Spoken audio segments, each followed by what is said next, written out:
ஒவ்வொரு ஆத்மாவும் மரணத்தை சுவித்தே ஆக வேண்டும் அப்படின்னு அல்லாஹு தஆலா சொல்றான். இந்த உலகத்தில் பிறந்த எல்லாரும் மௌத்து என்று சொல்லுகிற ஒன்றை என்ன செய்யணும், இந்த உலகத்தில் எப்படி பிறந்தோமோ அதே போல இந்த உலகத்தை விட்டும் எப்படியும் நாங்கள் கபருக்குள்ள போவோம் என்பது உறுதி. எப்படி பிறந்திருக்கிறது உறுதியோ அதே போல நாம் இறப்போம் என்பது உறுதி. கண்ணியத்துக்குரியவர்களே, இந்த உலகத்தில் உள்ள எல்லாரும் இறப்பாங்க. கடைசி மறுமையுடைய நாள் வரைக்கும் இருக்குகிற அத்துணை பேரும் இந்த உலகத்தில் மரணித்ததன் பிறகுதான் இந்த உலகமே என்ன செய்யும், அழிக்கப்படும் என்பதை புரிஞ்சு கொள்ளணும். மறுமையுடைய நாளை ரெண்டு விஷயமாக விளங்கி கொள்ளணும். ஒன்று, இந்த உலகம் அழிகிற ஒரு நாள் மறுமையுடைய நாள். இந்த உலகத்தில் வாழ்ற ஆண்களும் பெண்களும் மரணிக்கிற நாள் அவர்களுக்குரிய மறுமையுடைய நாளின் ஆரம்பம் நாள்.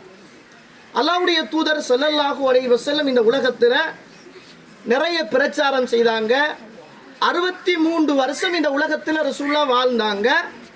63 வருஷத்துக்கு பிறகு ரசூலுல்லாஹ் மௌத்தாயினாங்க. ரசூலுல்லாஹ் திருமணம் முடித்தாங்க. ஹதிஜா ரதியல்லாஹு அவர்களை ஆரம்பமாக முடித்தார்கள். ஹதிஜா ரதியல்லாஹு அன்ஹா அவர்கள் இந்த உலகத்தில் மௌத்தாகினாங்க. 6 பிள்ளைகளை பெத்து ரசூலுல்லாஹ்வுடைய கையில கொடுத்துட்டு, ரசூலுல்லாஹ்வுடைய கையில 6 பிள்ளைகளை பெத்து கொடுத்துட்டு மௌத்தா போயிட்டாங்க. ஒரே ஒரு பிள்ளை தான் மாரியத்துல் கிப்தியா என்று சொல்லுகிற ஒரு பெண்ணுக்கு பிறந்த பிள்ளை. ரசூலுல்லாஹ்வுக்கு மொத்தம் 7 பிள்ளைகள். அதுக்கு பிறகு ரசூலுல்லாஹ் ஆயிஷா ரதியல்லாஹு அவர்களை திருமணம் முடிச்சாங்க. ரசூலுல்லாஹ் உயிரோடு வாழுகிற போது நிறைய மனைவிமார்கள் மௌத்தாகினாங்க. ரசூலுல்லாஹ் பெத்த பிள்ளைகள் மௌத்தாகினாங்க. ரசூலுல்லாஹ்ட கையால குளிப்பாட்டி கஃன் செய்தாங்க. ரசூலுல்லாஹ்வுடைய 7 பிள்ளைகள்ல 6 பிள்ளைகளையும் ரசூலுல்லாஹ் உயிரோடு இருக்கிற போது அவர் குளிப்பாட்டி கீழாடையை கலட்டி கொடுத்து அவர் போய் தொழுவித்து அவர் பிரார்த்தனை செய்து அல்லாஹ்வுடைய தூதரை அடக்கினார்கள் என்பதை பார்க்கிறோம். அப்ப இந்த உலகத்துல ரசூலுல்லாவை விடவும் இந்த மரணத்துடைய வலியை சுமந்த ஒரு மனிதரை நம்ம காண இயலாது. ஏண்டா ஒரு ஒரு ஒரு மனிதன் இந்த உலகத்துல ஒரு தாய் தந்தையுடைய அன்பை எதிர்பார்ப்பான். ரசூலுல்லாஹ் சின்ன காலத்திலேயே பிறப்பதற்கு முதல் ரசூலுல்லாவுக்கு வாப்பா இல்லை, வாப்பா மௌத்து.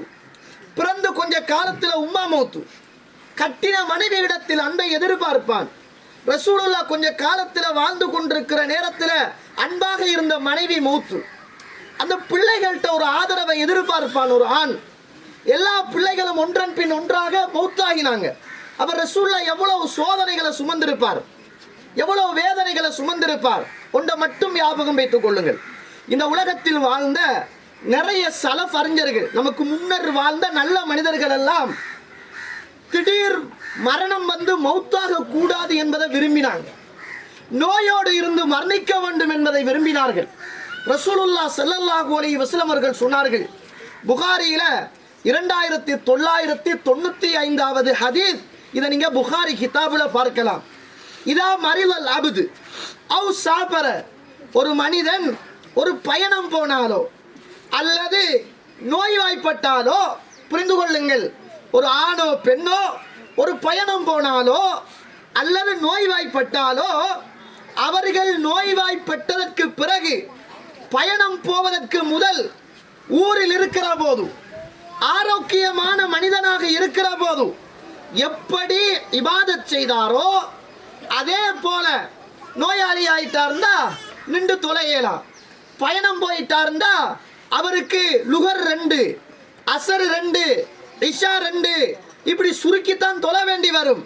ரசூலுல்லாஹ் சொல்றாங்க, ஆரோக்கியமாக இருக்கிற நேரம் பயணம் போறதுக்கு முதல் ஊரில் இருக்கிற போது யாரெல்லாம் இபாதத்துக்களை நல்ல முறையில இளமை காலத்துல சிறப்பான முறையில இந்த உலகத்துல செஞ்சாங்களோ அவங்க மனிதனாக, அவங்க பயணியாக இந்த உலகத்துல மாறுறதுக்கு முதல் எப்படி அவர்கள் அமல் செய்தார்களோ அதே அளவான நன்மையை அல்லாஹ் நோயோடு இருக்கிற போது கொடுக்கிறான், குறைக்காமல. நாங்க ரசூலுல்லாஹி ஸல்லல்லாஹு அலைஹி வஸல்லம் ரசூலுல்லாஹ் சொன்னாங்க, எந்த ஒரு மனிதனுக்கு நோய் வந்து பிறகு அந்த மனிதன் அந்த நோயில இருந்து மீண்டு வருகிறானோ அந்த மனிதன் அன்று பிறந்த பாலகனை போல அவன் வருகிறான். நாங்க ரசூலுல்லாஹி ஸல்லல்லாஹு அலைஹி வஸல்லம். கண்ணியத்துக்குரிய இஸ்லாமிய சகோதரிகளே, அல்லாஹ்வுடைய நல்லடியார்களே, நம்மட பார்வையில நோய் என்பது கஷ்டமானது, நோய் என்பது வேதனையானது, நோய் என்பது தாங்க முடியாதது. ஆனால் இஸ்லாத்துடைய பார்வையில் ஒரு மனிதனுக்கு வருகிற நோய், ஒரு மனிதனுக்கு குத்துகிற முள், ஒரு மனிதனுக்கு ஏற்படுகிற மனவேதனை, ஒரு மனிதனுக்கு வருகிற கவலை, ஒரு மனிதனுக்கு வருகிற கஷ்டம் எல்லாமே மனிதனுடைய பாவங்கள் மன்னிக்கப்பட்டு அவர்களுடைய தரஜா கூடுகிறது என்னாங்க ரசூலுல்லாஹி ஸல்லல்லாஹு அலைஹி வஸல்லம். இப்ப நினைச்சு பாருங்க, நம்மெல்லாம் திடீரென்று மௌத்தாகிறது நல்லமா, நோயோடு இருந்து மௌத்தாகிறது நல்லமா? நோயோடு இருக்கிற நேரம் நிறைய திக்ர் செய்யலாம், குர்ஆனை ஓதலாம், துஆ கேட்கலாம். வாரவங்க போறவங்க நோயாளியை பார்த்து பார்த்து துஆ கேட்பாங்க. அத்துணை பேருடைய பிரார்த்தனையோடும் இந்த உலகத்துல நம்மட மரணம் வருமாக இருந்தால் அல்ஹம்துலில்லாஹ், அதை விடவும் வேறு என்ன வேண்டும்? ரசூலுல்லாஹ் இருக்கிறாங்க. ஒரு மனிதர் வருகிறார். எப்படிப்பட்ட மனிதர் தெரியுமா? இந்த கண் பார்வைகள் எல்லாம் அப்படியே சுருங்கி போன ஒரு மனிதர், இமைகள் எல்லாம் இந்த கண்ணை மறைக்கிற அளவுக்கு வயது போன ஒரு மனிதர் அல்லாஹ்வுடைய தூதர்கிட்ட வந்தாங்க. யார் ரசூலுல்லாஹ்? அல்லாஹ்வுடைய தூதரே, இந்த உலகத்தில் சிறிய பாவமோ பெரிய பாவமோ எதையும் மிச்சம் வைக்காமல் எல்லா பாவங்களையும் செய்தேன் யார் ரசூலுல்லாஹ். அல்லாஹ்வுடைய தூதரே, அல்லாஹ் என்ன மன்னிப்பானான்னு கேட்டாங்க. ரசூலுல்லாஹ் கேட்டாங்க, அஸ்லம்த, நீங்க இஸ்லாத்தை ஏற்றுக்கொண்டீங்களா அப்படின்னு கேட்டாங்க. நான் அஷ்ஹது அல்லா இலாஹ இல்லல்லாஹ் வ அஷ்ஹது அன்னக ரசூலுல்லாஹ், அல்லாஹ்வை ரப்பாகவும் உங்களை அல்லாஹ்வுடைய தூதராகவும் நான் ஏற்றுக்கிறேன் யா ரசூலுல்லாஹ் என்னாங்க. அப்ப ரசூலுல்லாஹ் சொன்னாங்க, நீங்க நன்மையான காரியத்தை நிறைய செய்யுங்கள், பாவமான காரியத்தை விட்டுடுங்க, நீங்கள் செய்த எல்லா பாவத்தையும் அல்லாஹ் மன்னிப்பானாங்க. அந்த மனிதர் வானத்தின் பக்கம் கையை உயர்த்தினார். அல்லாஹு அக்பர், அல்லாஹு அக்பர், அல்லாஹு அக்பர். கஃபராத்தி வஃபஜராத்தி, என்னுடைய பெரிய பாவமே, என்னுடைய சின்ன பாவமே அல்லாஹ் மன்னிக்கிறானா அப்படின்றே அவர் மறைந்து போனார். அல்லாஹ்வுடைய தூதர் அவரை பார்த்து கொண்டே இருந்தாங்க. உங்களுக்கு தெரிஞ்ச ஒரு செய்தியை சொல்லட்டுமா?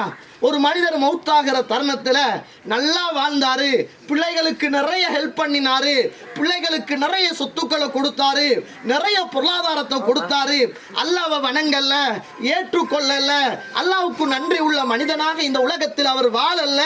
மரணிக்கிற தருணம் அவருக்கு பயம் வருகிறது. நான் எவ்வளவு பாவம் செஞ்சேன், அல்லாஹ்வை வணங்கலையே, நான் அல்லாஹ்வுக்கு கட்டுப்படலையே, நிறைய பயப்படுறார். பிள்ளைகளை கூப்பிடுறார், இதை அனமுச்சு, நான் மௌத்தாகி விட்டால் ஃபஹ்ரிகுனி, என்ன நீங்க நெருப்புல போட்டு அப்படியே எரிச்சிடுங்க, எரிச்சு சாம்பலை எடுத்து வீசுற காற்றுல அப்படியே நீங்க விட்டுடுங்க, அந்த காற்றோடு காற்றாகி அந்த சாம்பல் கரைந்து போகட்டும், எழுப்புகிற மறுமையுடைய நாளையில் அல்லாஹ் என்னை எழுப்பி தண்டனை தராமல் இருக்கட்டும் அப்படின்னாங்க. மௌத்தாகிறாரு, சுபஹானல்லாஹ். பிள்ளைகள்லாம் வாராங்க, வாப்பாவை எடுக்கிறாங்க, அப்படியே நெருப்புல போடுறாங்க. வாப்பாட வசியத்தல்லவா, கெட்ட வசியத்தை பிள்ளைகள் நிறைவேற்றக்கூடாது. அவரு அந்த உலகத்தில் அந்த காலத்தில் வாழ்ந்த மனிதர். பிள்ளைகள் எடுத்து பத்த வச்சு சாம்பல் அப்படியே காத்துல போடுறாங்க. சுபஹானல்லாஹ். படைத்தவனுக்கு அந்த மௌத்தாகின மனிதனை சாம்பல்ல இருந்து எழுப்புறதுக்கு சக்தி இல்லையாம்மா? சக்தி உள்ளவன் அல்லாஹ் காற்றுக்கு கட்டளை இடுகிறான். காற்று உடனே அந்த சாம்பலை எல்லாம் அப்படியே ஒரு இடத்தில் ஒன்று சேர்க்கிறது. சுபஹானல்லாஹ். எரித்து சாம்பலாகிய மனிதன் அப்படியே எழும்பி வருகிறார். அல்லாஹ் கேட்ட கேள்வி என்ன தெரியுமா? நீ மௌத்தாகிற நேரத்தில் ஏன் நீ உன்னை பத்த வச்சு சாம்பலாக்கி அதை காத்துல தூவணும்னு ஏன் நீ வசியத்து செய்தா அப்படின்னு. அவர் என்ன தெரியுமா சொன்னாரு? யா அல்லாஹ், மகாஃபத்துக், உன்னை பயந்தேன் யா அல்லாஹ், உனக்கு கட்டுப்படல, உன்னை வணங்கல்ல, உன்னை ஏற்றுக்கொள்ளல, எல்லா பாவத்தையும் செய்தேன். நான் இந்த உலகத்தில் அத்துணை பாவத்தையும் செஞ்சுட்டு மறுமையில வந்தா என்ன நீ தண்டிப்பாயே, உன்னை தண்டனையை என்னால தாங்க முடியாது, பயந்துட்டேன், அதனாலதான் நான் சொன்னேன் அப்படின்னாங்க. சுபஹானல்லாஹ். அல்லாஹ் கேட்கிறான், அதுவா உண்ட உண்மையான காரணம் அப்படின்னு கேட்டான். ஆமா யா அல்லாஹ், மகாஃபத்துக், நான் பயந்தேன் யா அல்லாஹ் அப்படின்னாங்க. சுபஹானல்லாஹ். இரக்கமுள்ளவன் ரப்பு, இரக்கமுள்ளவன். ஒரு மனுஷன் மௌத்தாகினா எப்படி உயிரோட ஒரு மனிதர் இருக்கிறாரோ அவரை நோவினப்படுத்தாம, கை நோகாம, அவருடைய உடம்பு நோகாம உசுரோட உள்ள மனுஷனை எப்படி பக்குவமா பார்ப்போமோ அதே போலதான் மரணித்து போன மனிதனையும் குளிப்பாட்டுகிற நேரம் உயிரோடு உள்ள உங்களோட உறவுகளை கையாளுவதை போல கையாளுங்க நாங்க ரசூலுல்லாஹ். மௌத்தாகிற மனிதங்க தடப்படாலும் தூக்கி போட இயலாது. அல்லாஹ்வுக்கு மிக வெறுப்பான ஒரு காரியத்தை சொல்லிட்டு தான் அவர் மௌத்தாகினார். என்ன காரியம்? மௌத்தாகிட்டா சாம்பலை எடுத்து பத்த வைங்க. என்ன பத்த வச்சு சாம்பல் எடுத்து போடுங்க. இது இஸ்லாத்துல கூடுமா கூடாதா? கூடாது. ஹலாலா ஹராமா? ஹராம். ஹராத்தை செஞ்சுட்டு மௌத்தாகிறார். அல்லாஹ் இரக்கம் உள்ளவன், எழுப்புறான். ஒண்ணுல உள்ள பயன்தான் என்று சொல்கிற போதும் அல்லாஹு தஆலா அவரை மன்னிச்சு சுவர்க்கத்துக்கு அனுப்பினான் என்பதை பார்க்கிறோம். எனவே நிறைய நேரம் பேசுவதற்கு நேரம் கிடையாது. இருந்தாலும் கொண்ட மட்டும் சொல்லி நான் நிறைவு செய்கிறேன். இது எங்களுடைய குடும்பத்தில் மிக மிக கிட்ட 2-3 ஜனாசாக்கள். நாங்கள் 2-3 நாளைக்கு முதல் இன்னும் ஒரு சாச்சாவை அடக்கம் செய்துவிட்டு இப்போது இன்னும் ஒரு சாச்சாவை அடக்கம் செய்கின்ற இந்த நேரத்தில் நாங்கள் எல்லாம் காத்து கொண்டிருக்கிறோம். இதோடு பிறந்த உறவுகளுடைய மனநிலைமை என்பது அது லேசான ஒரு மனநிலைமை அல்ல. ஒரே தாயுடைய வயிற்றில் பிறந்து ஒரே தாயுடைய மார்பில் பால் குடித்து ஒரே வீட்டு சூழலுக்குள் வளர்ந்து அந்த உறவுகள் எல்லாம் இருக்கிற போது இன்னும் சில உறவுகள் மரணித்து போவது என்பது அவருடைய வழிகள் ரொம்பவும் வேதனையானது. ஒரு தந்தைக்கு சமமானவர் என்னுடைய தந்தை மரணித்தார், இன்னும் ஒரு தந்தைக்கு சமமானவர் மரணித்தார். அதே போன்று 2-3 நாட்களாகுவதற்கு முன்னர் இன்னும் ஒரு தந்தைக்கு சமமான ஒரு மனிதர் மரணித்திருக்கிறார். உண்மையில் வேதனை என்பது கஷ்டமானது, தாங்க முடியாதது. ஆனா ஒன்று மட்டும்தான் சொல்லலாம், இன்னா லில்லாஹி வ இன்னா இலைஹி ராஜிஊன். சாச்சாவை பொறுத்தமட்டில் மிக நீண்ட நாட்கள் அல்ல, குறுகிய காலங்களில் மிக வருத்தத்தோடு வேதனைப்பட்டவர். நாம் நினைக்கிறோம் ரசூலுல்லாஹ் சொன்னதை போல இந்த உலகத்தில் ஒரு மனிதன் நோய்வாய்ப்பட்டால் முள்ளு குத்தினால் அவருடைய பாவங்கள் மன்னிக்கப்படுகிறது என்று அல்லாஹ்வுடைய தூதர் சொன்னார்கள். அது மட்டும்தான் மனசுக்கு ஆறுதல் ஆனது. சாப்பாடு இல்லாமல் மருந்துகள் கூட கொடுக்க முடியாத அளவுக்கு, சேலன் கூட ஏற்றி கொள்ள முடியாத அளவுக்கு நாங்கள் எல்லாம் சாப்பிடுகிற போது மூச்சு திணற இந்த உலகத்தில் சிரமப்பட்டதை எல்லாம் பார்த்தோம். அல்லாஹ் தஆலா உலகத்தில் சிரமப்பட்டார். அவர் என்ன பாவம் செய்திருந்தாலும் இரக்கமுள்ளவன் ரப்பு, மன்னிப்பவன் ரப்பு, அல்லாஹ் மன்னிப்பான் என்ற அந்த நம்பிக்கையோடு வந்திருக்கின்ற அத்துணை உறவுகளும் ரசூலுல்லாஹ் சொன்னாங்களே, யார் ஒருவருக்கு 3 பெண் பிள்ளைகள் பிறந்து அந்த 3 பெண் பிள்ளைகளையும் நல்ல முறையில் வளர்த்து சாலிஹான மாப்பிள்ளமாருக்கு திருமணம் முடித்து கொடுத்தால் அந்த பெண் பிள்ளையை பெத்தெடுத்த தாய்க்கும் தந்தைக்கும் சுவர்க்கம் என்னாங்க ரசூலுல்லாஹ் ஸல்லல்லாஹு அலைஹி வஸல்லம். ஒரு பெண் எழும்பினாங்க, யார் ரசூலுல்லாஹ் 2 பெண் பிள்ளை தான் இருக்குது என்னன்னு கேட்டாங்க.